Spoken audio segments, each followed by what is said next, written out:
Berikutnya, pesatnya perkembangan pariwisata yang menyokong ekonomi Bali tidak hanya menghasilkan dampak positif, tetapi juga bisa menjadi bumerang bagi esensi kehidupan orang Bali dengan filosofi budaya agraris, bentang lahan dan tradisi kultural yang sangat terkenal di Bali.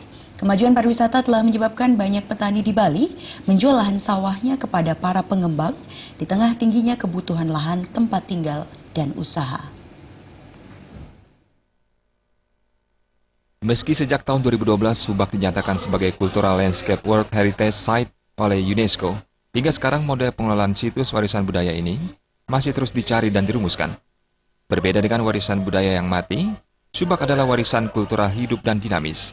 Namun jika tidak dijaga dengan baik, Subak akan rusak bahkan hilang. Semakin banyak pemilik sawah dan perkebunan menjual lahan yang dimiliki. Salah satu penyebab diantaranya, semakin rendahnya minat masyarakat untuk menekuni profesi petani.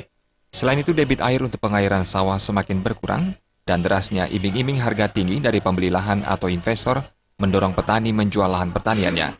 Belum lagi pajak yang dikenakan terhadap lahan pertanian milik petani dinilai cukup tinggi dan tak sebanding dengan hasil pertanian yang diperoleh setiap musim panen. Menurut anggota Komisi 4 DPRD Badung, Inyoman Sentana, alih fungsi lahan menjadi ancaman utama terhadap pelestarian Subak di Bali. Sedikitnya 12% lahan pertanian dibagi-bagi menjadi kafling setiap tahunnya. Untuk itu, sudah saatnya pemerintah dan berbagai pihak memberikan perhatian khusus terhadap keberlangsungan Subak dengan berbagai penunjang di dalamnya.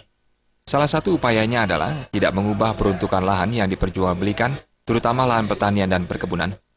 Peran aparat Subak sebagai kekuatan pertanian Bali harusnya tegas menegakkan peraturan untuk pantang menjual lahan basah.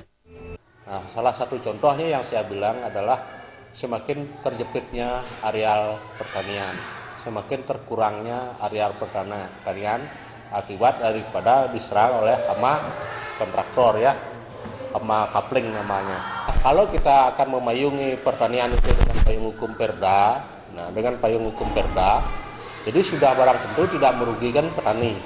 Nah, mungkin Perda itu kurang lebih bunyinya seperti seandainya bapak-bapak mau beli sawah, jadi peruntukannya sawah. Denyut pariwisata yang menyokong ekonomi Bali tidak hanya menghasilkan dampak positif, tetapi bisa menjadi bumerang terhadap intisari kehidupan orang Bali dengan filosofi budaya agrarisnya. Kedepan tentunya diperlukan suatu solusi bijak bagi pelestarian sistem Subak di Bali sebagai sebuah mahakarya pengelolaan pertanian warisan leluhur berusia lebih dari ribuan tahun. Ari Wiratmaja dan Sufiatna, Bali TV.